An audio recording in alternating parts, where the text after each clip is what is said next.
Is the lame duck Congress about to give us a lump of coal right before Christmas? Hi, this is financial planner Sean Mullaney. Let's discuss.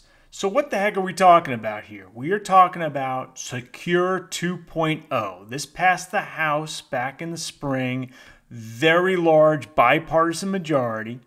And as we're about to discuss, I myself am very much against Secure 2.0. I think it hurts the American investor, particularly the retiree, those who are saving for retirement. And right now, just where we are, December 2022, this thing is kicking around the Senate. And I think there's a real risk that before year end, the House and the Senate are going to come together and pass a version of Secure 2.0. But I also think there's a real risk that whatever passes will have some really bad things. Now, to be fair, we're going to talk about, there's a handful of good things in here. But for the most part, I think Secure 2.0 gets a few things wrong. One, frankly, it's just tinkering. It's playing on the margins. It's not really expanding retirement savings for most Americans. There's a handful of good things in here, but for the most part, I think most of it should just be cast by the wayside, and the next Congress should try to do some retirement tax reform. What they do is they have some provisions that cost the government money. So they have to have some tax increases. And you're going to see here that I've got on the screen here the four tax increases that are in Secure 2.0. And really, it's the two big ones are this elective deferrals, generally limited to regular contribution limit. We'll talk about what that means in a second. That's not a good thing. We'll talk about what that means. And then this optional treatment of employer matching contributions as Roth contributions. So what that is you have a 401k, the employer offers a match, 25 cents on the dollar, 50 cents on the dollar, 100, a dollar for dollar, maybe up to 6%. Right now, that's just a traditional deductible contribution. You don't pay tax on that now. One day in retirement, you would pay tax on it. They're saying, hey, let's give employees an option to treat that as a Roth so that it's currently included in income. And then the way they do these budget calculations in the 10-year window, that will be revenue.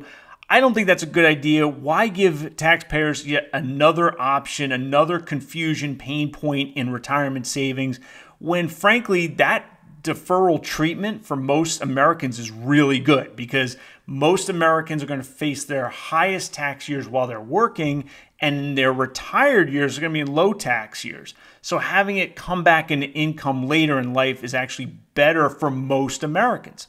So making this optional, I think, just introduces more confusion, doesn't really help too many Americans.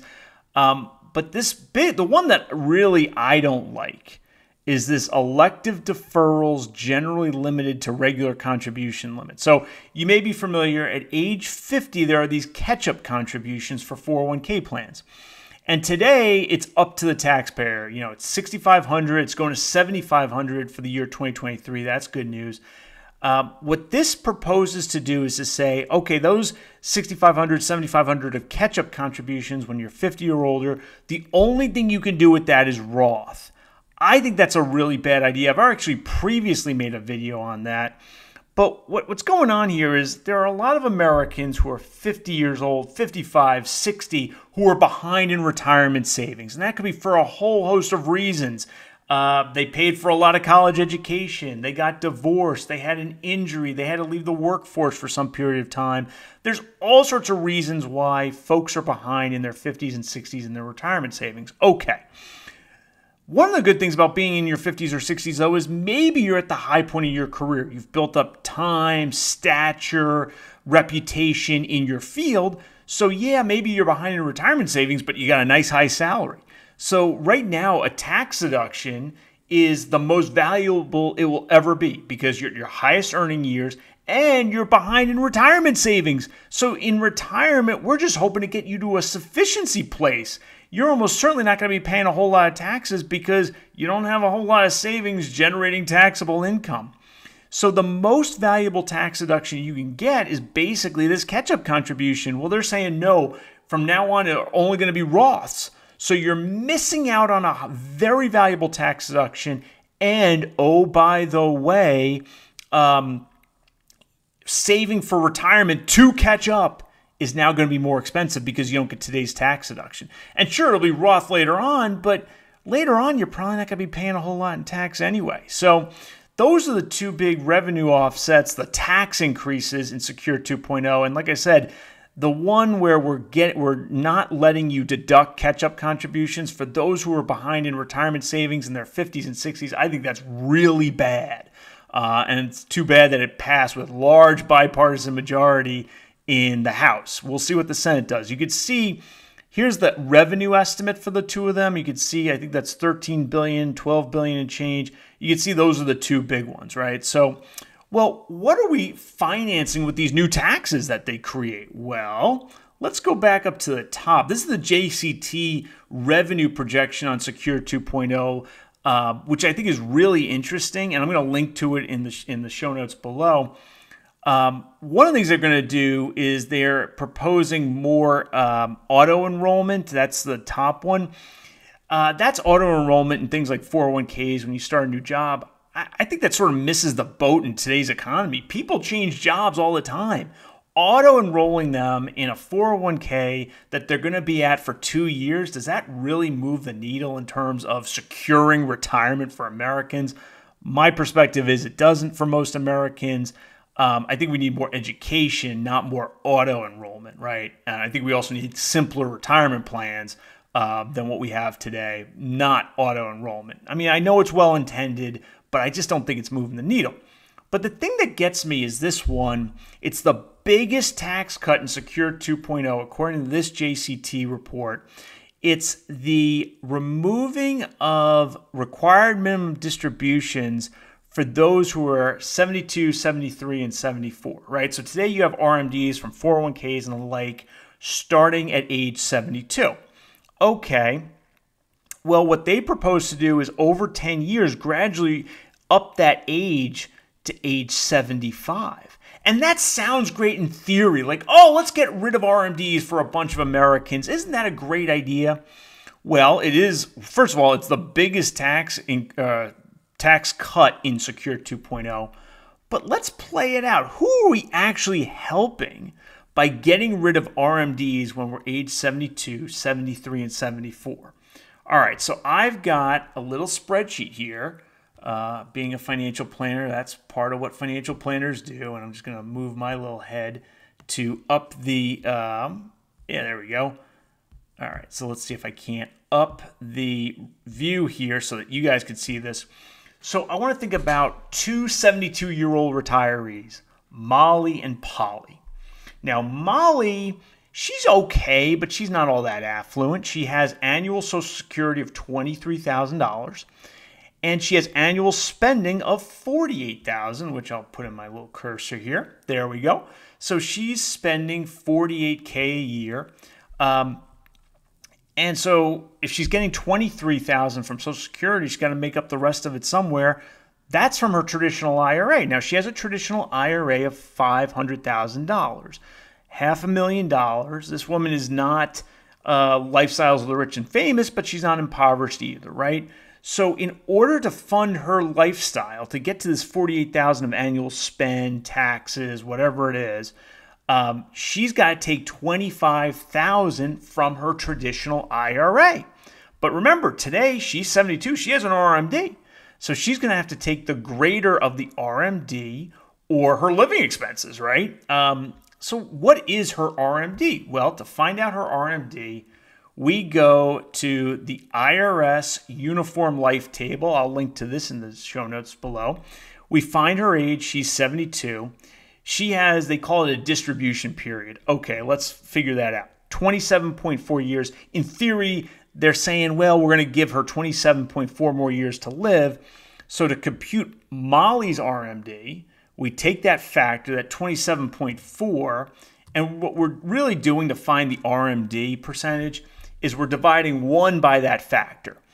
And so Molly's RMD today is $18,248, right? So the IRS, the Internal Revenue Code enforced by the IRS says, Molly, you have to take, of that $500,000, you got to take $18,248. Okay, well, does that matter to Molly? Well, that's sort of like the breathing law, right? Congress enacts a law, you must breathe today. Well, you're probably going to breathe today anyway, right?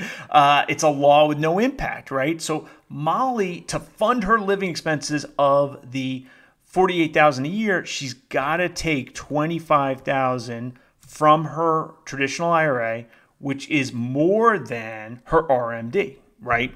So the RMD law to her means nothing, and eliminating the RMD means nothing to this relatively modest, mean person, Molly. Well, what about Polly? Okay. Polly's a little more affluent, right? So Polly's a little wealthier. So Polly is 72, but she spends $80,000 a year.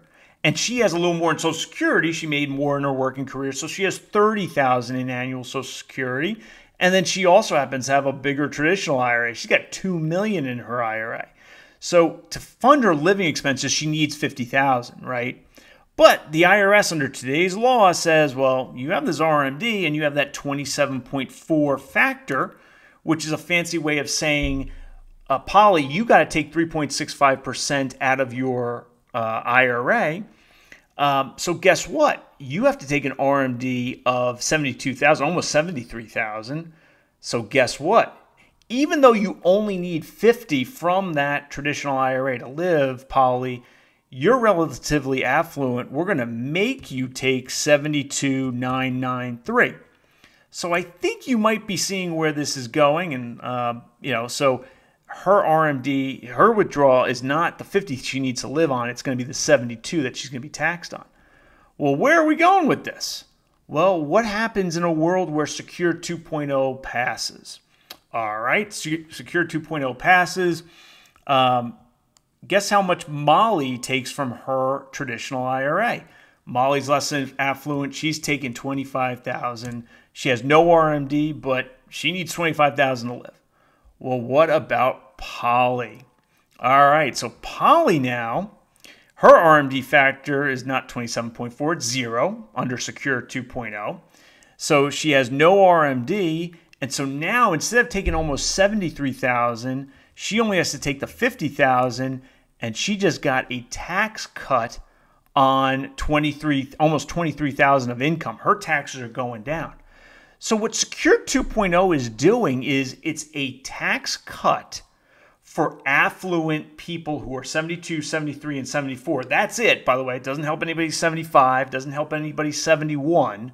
It's only those who are 72, 73, or 74 who are already affluent. It doesn't help the non-affluent 72, 73, and 74-year-olds. And look, I'm all for tax cuts, but we also have a large federal deficit. And I'm also not for tax cuts that are financed by tax increases on those who are in their 50s and 60s who are behind in retirement. And by Rothifying catch-up contributions, denying that tax deduction, you're increasing taxes on those who are behind in their retirement savings to finance a tax cut for those who are already retired who are 72, 73, and 74, who are, as my examples demonstrate, already relatively affluent, who are going to have lower RMDs because of Secure 2.0. So, look, I'm one financial planner. I'm one American citizen with one vote and one opinion. My opinion is Congress, the Senate, should just put the brakes on Secure 2.0. I think there are ways to reform the tax system in a way that is a little more equitable and helps more Americans. And I hope the next Congress does that. I actually have a blog post I'll link to where I'm immodest enough to offer some suggestions on how the retirement tax system could be reformed in an equitable, simplifying way. I'm Sean Mullaney. I hope you liked this video. If you did, please mash that like button and subscribe to my channel. I'll see you next time.